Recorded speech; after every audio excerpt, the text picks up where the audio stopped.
Selamat pagi buat anak didik kami semuanya. Hari ini kita masuk mata pelajaran agribisnis tanaman sayuran, terutama untuk anak kelas 11 ATPH. Salam sehat dari Ibu, diharapkan juga kalian tetap sehat, terutama selama masa pandemik ini. Kita doakan pandemik ini akan segera berakhir. Materi kita pada hari ini, ini adalah lingkup dan karakteristik tanaman sayuran. Tujuan dari pembelajaran kita pada hari ini yaitu kalian diharapkan mampu mengenal berbagai jenis tanaman sayuran. Yang kedua, kalian juga diharapkan mampu mengetahui karakteristik atau ciri-ciri tanaman sayuran. Nah, mengapa kita penting mempelajari agribisnis tanaman sayuran? Yang pertama, sayuran adalah komoditas yang sangat dikenal oleh masyarakat dunia. Ada begitu banyak jenis tanaman sayuran di dunia, sekitar 10.000 jenisnya, tapi mungkin hanya sekitar 50 diantara yang memiliki nilai ekonomi yang tinggi. Sayuran banyak manfaat dan kegunaannya, karena banyak mengandung vitamin dan mineral. Sayuran sangat erat dengan kesehatan, karena defisiensi atau kekurangan mengkonsumsi sayuran dapat mengakibatkan berbagai jenis penyakit. Sayuran juga banyak mengandung vitamin dan mineral, tadi sudah ya. Kekurangan atau mengkonsumsi sayuran akan mengakibatkan defisiensi atau penyakit tertentu. Kita lihat di sini, jika seseorang kekurangan vitamin A banyak diperoleh dari tanaman sayuran yang berwarna merah, berwarna jingga, contoh wortel, tomat, ya. Bisa mengakibatkan penyakit rabun senja.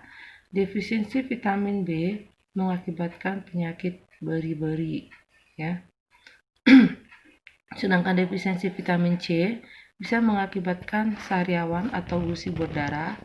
Kekurangan vitamin D bisa mengakibatkan rakitis. Kekurangan zat besi bisa menyebabkan anemia atau kurang darah, dan defisiensi zodium bisa mengakibatkan penyakit gondok. Ini contoh tanaman sayuran asparagus yang bisa dikenal sebagai sayuran anti diabetes. Nah, ini ciri-ciri orang yang kekurangan vitamin A. Kita lihat di sini matanya rabun, ya, merah-merah. Kekurangan vitamin C, gusi berdarah, ini bisa kelihatan di sini ya. Kemudian nih kekurangan vitamin D, rakitis atau penyakit tulang. Kita lihat pengelompokan sayuran. Sayuran dikelompokkan menjadi 3 kelompok besar. Yang pertama adalah sayuran yang hidup menurut tempat hidupnya. Yang kedua adalah menurut panjang pendeknya umurnya. Yang ketiga adalah sayuran dikelompokkan menurut bagian yang dikonsumsi. Sekarang kita lihat sayuran menurut tempat hidupnya. Sama seperti makhluk hidup juga, sayuran menghendaki tempat tumbuh yang sesuai. Ada yang hidup di dataran rendah, ada yang mampu hidup di dataran tinggi, tetapi ada juga yang mampu atau hidup di dataran rendah maupun di dataran tinggi. Mengapa dikatakan hidup di dataran rendah? Karena dia dapat berproduksi lebih baik dan optimumnya di dataran rendah. Meskipun dia bisa hidup di dataran tinggi, tetapi hasilnya tidaklah semaksimal mungkin, ya. Nah, mengapa dibedakan berdasarkan tempat hidupnya? Karena setiap sayuran akan memiliki tanggapan terhadap suhu yang berbeda-beda untuk pertumbuhannya. Sayuran yang hidup di dataran tinggi sering disebut dengan cool temperature vegetables, ya. Hidup di daerah yang suhunya antara 10 sampai 18 derajat Celcius. Kita ingat kalau dataran tinggi ini adalah tempat yang suhunya rendah, ya. Sedangkan sayuran yang tumbuh di dataran rendah sering disebut dengan warm temperature vegetables, hidup dengan suhu rata-rata 18 sampai 30 derajat Celcius, ya. Sedangkan sayuran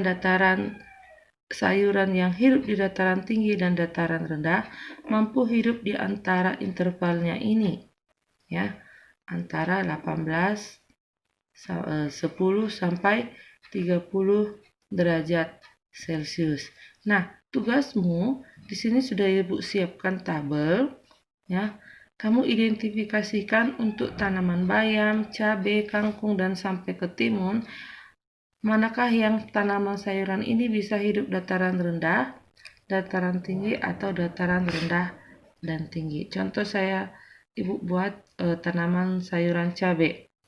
Cabai ini adalah tanaman sayuran yang mampu berproduksi optimal atau maksimal baik di dataran rendah ataupun di dataran tinggi. Sedangkan kubis, ini contohnya kubis ya, ini hanya mampu hidup berproduksi baik hanya di dataran tinggi. Nah, yang lainnya kamu isi sendiri. Ya, itu tugas yang pertama. Bagaimanakah tempat hidup sayuran? Tidak semua sayuran cocok ditanami, tidak semua tempat cocok ditanami sayuran. Agar hasilnya baik, perlu diperhatikan tempat atau tanah yang sesuai untuk tanaman tersebut. Tempat yang baik untuk tanaman sayuran haruslah memenuhi syarat tertentu. Nah, kita lihat syarat-syarat tumbuh lingkungan untuk tanaman sayuran. Kalau kita menggunakan sawah ataupun tegalan, gunakanlah tanah yang datar atau kemiringannya yang datar sampai agak miring tapi tidak berbatu. Kecuali untuk tanaman bawang. Kalau kita lihat di Samosir, bawang bisa tumbuh di tempat-tempat tanah yang berbatu dengan kemiringannya yang landai. Kemudian, lahannya harus mudah dikeringkan saat hujan. Artinya di sini dia memiliki drainase yang cukup baik ya. Kemudian lahan terbuka, tidak tertutup pohon besar. Supaya apa? Supaya intensitas sinar matahari dapat diperoleh oleh tanaman. Sehingga tidak mengakibatkan etilasi pada pertumbuhan tanaman. Lahan terbebas dari angin kencang supaya tanaman sayuran yang sifatnya sukulen tidak mudah rebah. Dekat dengan sumber air terutama saat musim hujan. Kita ketahui tanaman sayuran adalah tanaman yang banyak membutuhkan air. Jadi ketika musim kemarau, tanaman bisa kita siram karena dekat dengan sumber air. Jauh dari gangguan ternak. Tanaman sayuran ini adalah tanaman yang banyak disukai oleh ternak. Contohnya tanaman unggas ya. Kemudian kalau dia tanaman unggas suka dimakan oleh ternak, contoh ayam, bebek dan seterusnya. Kepengelompokan berikutnya adalah tanaman dikelompokkan berdasarkan panjang pendeknya umur tanaman. Yang pertama ada tanaman sayuran semusim, yang kedua adalah tanaman sayuran tahunan. Tanaman sayuran semusim ini bisa dipungut hasilnya 1-3 kali. Contohnya bayam, kangkung, kacang panjang. Jadi umurnya tidak lama. Sedangkan tanaman sayuran tahunan, tanaman bisa mencapai 1-3 tahun umurnya.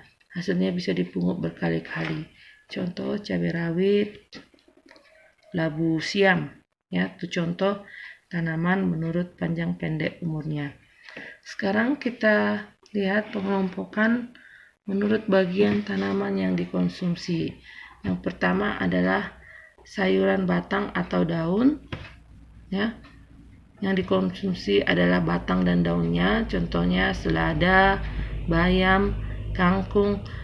Semua tanaman yang sukulensi ini kebanyakan adalah tanaman yang dikonsumsi batang dan daunnya. Yang kedua adalah sayuran buah ya. Sayuran dimanfaatkan buahnya. Contohnya tomat, terong, timun dan seterusnya. Kemudian yang ketiga adalah sayuran yang dikonsumsi adalah bunga. Contohnya brokoli, kembang kol, bunga pepaya dan lain-lain.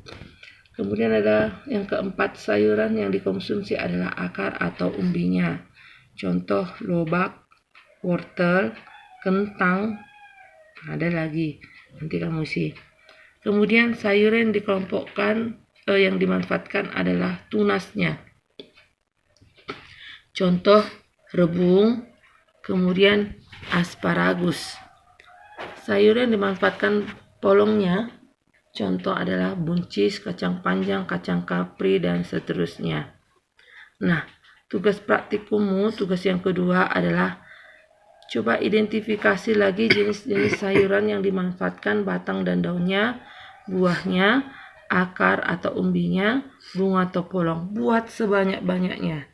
Ya, contoh batang dan daun. Contoh yang lain selain tadi bayam, kangkung, ada petsai, ada sayur manis, ya, dan lain sebagainya. Coba diisi lagi. Buat sebanyak-banyaknya. Minggu depan kita kumpulkan. Nah, kalau kita mau membudidayakan tanaman sayuran, ini ada 5 kunci sukses untuk budidaya tanaman sayuran. Yang pertama adalah bibit atau benih. Semakin baik benih yang kamu gunakan, maka tanamanmu pun semakin baik pertumbuhannya. Gunakanlah sebaiknya benih-benih yang unggul, yang sudah diketahui identifikasinya. Ya, benih-benih unggul bisa didapat dari benih-benih yang sudah bersertifikat. Yang kedua adalah pupuk.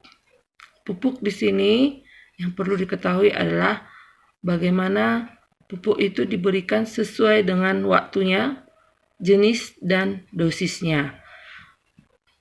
Dosis yang baik terutama jangan berlebih, jangan kekurangan. Kalau dia berlebih mengakibatkan tanaman menjadi korosis, sedangkan kalau dia kekurangan mengakibatkan tanaman menjadi defisiensi. Kemudian pengolahan tanah yang baik. Bagaimana supaya mendukung pertumbuhan tanaman, bisa akarnya tumbuh dengan baik, menyokong bentuk tanaman, jadi perlu dilakukan pengolahan tanah yang baik. Kemudian air. Tadi kita sudah Ibu sebutkan bahwa air memiliki peranan yang penting bagi tanaman sayuran karena tanaman sayuran membutuhkan banyak air, ya. Jadi ini sangat penting. Kemudian pengendalian hama dan penyakit. Kalau tanaman sayuran banyak dimanfaatkan bagian daun, batang, dan bunga, jadi kalau terserang hama dan penyakit, ini akan menurunkan nilai ekonomis bagi tanaman sayuran. Ya, ini adalah kunci sukses budidaya tanaman sayuran. Nah, demikian materi kita pada hari ini sebagai referensi untuk Anda. Siapa tahu kalian punya buku atau bisa melihat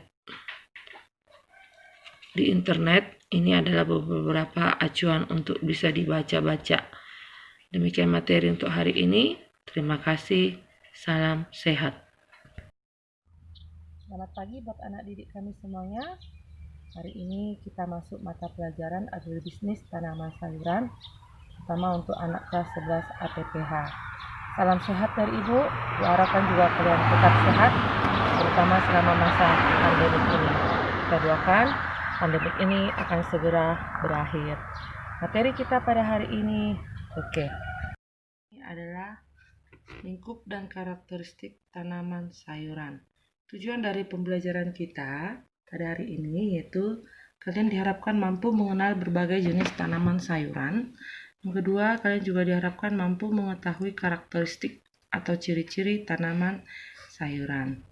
Nah, mengapa kita penting mempelajari agribisnis tanaman sayuran?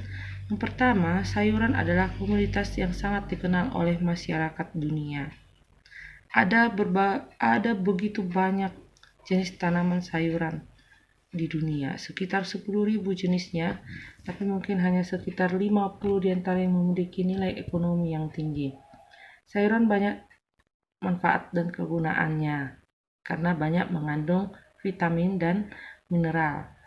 Sayuran sangat erat dengan kesehatan, karena defisiensi atau kekurangan mengkonsumsi sayuran dapat mengakibatkan berbagai jenis penyakit. Sayuran juga banyak mengandung vitamin dan mineral, tadi sudah ya. Kekurangan atau mengkonsumsi sayuran akan mengakibatkan defisiensi atau penyakit tertentu. Kita lihat di sini, jika seseorang kekurangan vitamin A banyak diperoleh dari tanaman sayuran yang berwarna merah, berwarna jingga, contoh wortel, tomat, ya. Bisa mengakibatkan penyakit rabun senja. Defisiensi vitamin B mengakibatkan penyakit beri-beri, ya. Sedangkan defisiensi vitamin C bisa mengakibatkan sariawan atau gusi berdarah. Kekurangan vitamin D bisa mengakibatkan rakitis. Kekurangan zat besi bisa menyebabkan anemia atau kurang darah. Dan defisiensi zodium bisa mengakibatkan penyakit gondok. Ini contoh tanaman sayuran asparagus yang bisa dikenal sebagai sayuran anti diabetes. Nah, ini ciri-ciri orang yang kekurangan vitamin A. Kita lihat di sini matanya rabun, ya, merah-merah. Kekurangan vitamin C, gusi berdarah, ini bisa kelihatan di sini, ya. Kemudian nih, kekurangan vitamin D, rakitis atau penyakit tulang. Kita lihat pengelompokan sayuran. Sayuran dikelompokkan menjadi 3 kelompok besar. Yang pertama adalah sayuran yang hidup menurut tempat hidupnya. Yang kedua adalah menurut panjang pendeknya umurnya. Yang ketiga adalah sayuran dikelompokkan menurut bagian yang dikonsumsi. Sekarang kita lihat sayuran menurut tempat hidupnya. Sama seperti makhluk hidup juga, sayuran menghendaki tempat tumbuh yang sesuai. Ada yang hidup di dataran rendah, ada yang mampu hidup di dataran tinggi, tetapi ada juga yang mampu atau hidup di dataran rendah maupun di dataran tinggi. Mengapa dikatakan hidup di dataran rendah? Karena dia dapat berproduksi lebih baik dan optimumnya di dataran rendah. Meskipun dia bisa hidup di dataran tinggi, tetapi hasilnya tidaklah semaksimal mungkin, ya. Nah, mengapa dibedakan berdasarkan tempat hidupnya? Karena setiap sayuran akan memiliki tanggapan terhadap suhu yang berbeda-beda untuk pertumbuhannya. Sayuran yang hidup di dataran tinggi sering disebut dengan cool temperature vegetables, ya. Hidup di daerah yang suhunya antara 10 sampai 18 derajat Celcius. Kita ingat kalau dataran tinggi ini adalah tempat yang suhunya rendah, ya. Sedangkan sayuran yang tumbuh di dataran rendah sering disebut dengan warm temperature vegetables, hidup dengan suhu rata-rata 18 sampai 30 derajat Celcius, ya. Sedangkan sayuran yang hidup di dataran tinggi dan dataran rendah mampu hidup di antara intervalnya ini, ya, antara 10 sampai 30 derajat Celcius. Nah, tugasmu di sini sudah Ibu siapkan tabel, ya.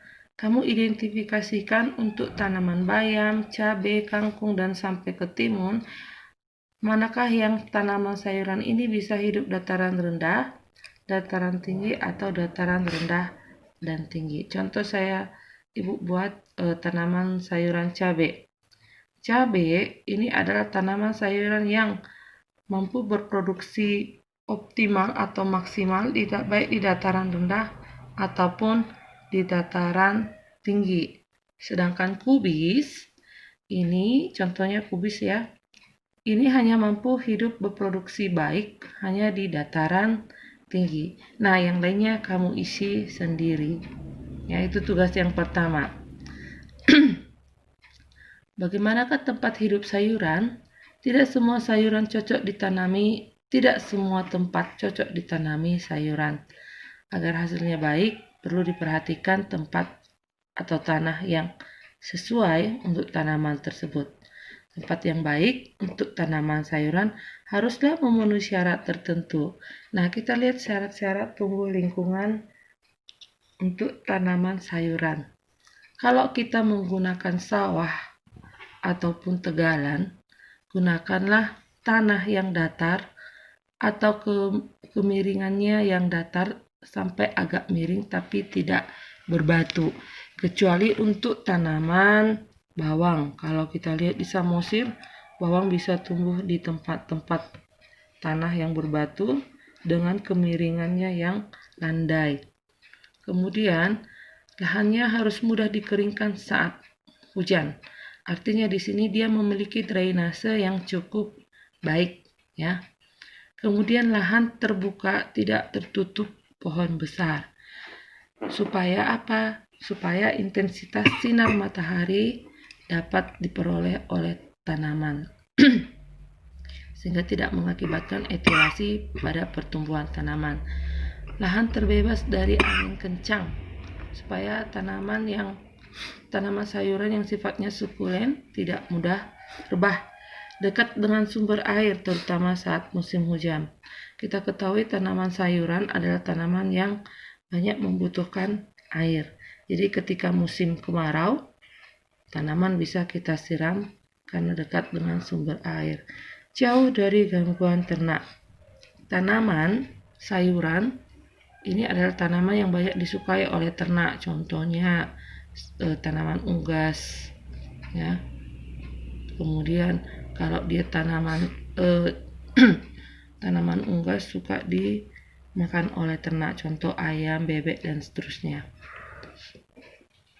Kepengelompokan berikutnya adalah tanaman dikelompokkan berdasarkan panjang pendeknya umur tanaman. Yang pertama ada tanaman sayuran semusim, yang kedua adalah tanaman sayuran tahunan. Tanaman sayuran semusim ini bisa dipungut hasilnya 1-3 kali. Contohnya bayam, kangkung, kacang panjang. Jadi umurnya tidak lama. Sedangkan tanaman sayuran tahunan, tanaman bisa mencapai 1-3 tahun umurnya. Hasilnya bisa dipungut berkali-kali. Contoh cabai rawit, labu siam. Ya, itu contoh tanaman menurut panjang pendek umurnya. Sekarang kita lihat pengelompokan menurut bagian tanaman yang dikonsumsi. Yang pertama adalah sayuran batang atau daun, ya. Yang dikonsumsi adalah batang dan daunnya, contohnya selada, bayam, kangkung. Semua tanaman yang sukulensi ini kebanyakan adalah tanaman yang dikonsumsi batang dan daunnya. Yang kedua adalah sayuran buah, ya. Sayuran dimanfaatkan buahnya, contohnya tomat, terong, timun, dan seterusnya. Kemudian yang ketiga adalah sayuran yang dikonsumsi adalah bunga, contohnya brokoli, kembang kol, bunga pepaya, dan lain-lain. Kemudian ada yang keempat, sayuran yang dikonsumsi adalah akar atau umbinya, contoh lobak, wortel, kentang, ada lagi, nanti kamu isi. Kemudian sayuran yang dikelompokkan yang dimanfaatkan adalah tunasnya, contoh rebung, kemudian asparagus. Sayuran dimanfaatkan polongnya, contoh adalah buncis, kacang panjang, kacang kapri, dan seterusnya. Nah, tugas praktikummu, tugas yang kedua adalah coba identifikasi lagi jenis-jenis sayuran yang dimanfaatkan batang dan daunnya, buahnya, akar atau umbinya, bunga atau polong. Buat sebanyak-banyaknya. Ya, contoh batang dan daun. Contoh yang lain selain tadi bayam, kangkung, ada petsai, ada sayur manis, ya, dan lain sebagainya. Coba diisi lagi. Buat sebanyak-banyaknya, minggu depan kita kumpulkan. Nah, kalau kita mau membudidayakan tanaman sayuran, ini ada 5 kunci sukses untuk budidaya tanaman sayuran. Yang pertama adalah bibit atau benih. Semakin baik benih yang kamu gunakan, maka tanamanmu pun semakin baik pertumbuhannya. Gunakanlah sebaiknya benih-benih yang unggul, yang sudah diketahui identifikasinya, ya. Benih-benih unggul bisa didapat dari benih-benih yang sudah bersertifikat. Yang kedua adalah pupuk. Pupuk di sini Yang perlu diketahui adalah bagaimana pupuk itu diberikan sesuai dengan waktunya, jenis, dan dosisnya. Dosis yang baik terutama jangan berlebih, jangan kekurangan. Kalau dia berlebih mengakibatkan tanaman menjadi korosis, sedangkan kalau dia kekurangan mengakibatkan tanaman menjadi defisiensi. Kemudian pengolahan tanah yang baik. Bagaimana supaya mendukung pertumbuhan tanaman, bisa akarnya tumbuh dengan baik, menyokong bentuk tanaman, jadi perlu dilakukan pengolahan tanah yang baik. Kemudian air. Tadi kita sudah Ibu sebutkan bahwa air memiliki peranan yang penting bagi tanaman sayuran karena tanaman sayuran membutuhkan banyak air, ya. Jadi ini sangat penting. Kemudian pengendalian hama dan penyakit. Kalau tanaman sayuran banyak dimanfaatkan bagian daun, batang, dan bunga, jadi kalau terserang hama dan penyakit, ini akan menurunkan nilai ekonomis bagi tanaman sayuran. Ya, ini adalah kunci sukses budidaya tanaman sayuran. Nah, demikian materi kita pada hari ini sebagai referensi untuk Anda. Siapa tahu kalian punya buku atau bisa melihat di internet. Ini adalah beberapa acuan untuk bisa dibaca-baca. Demikian materi untuk hari ini. Terima kasih. Salam sehat.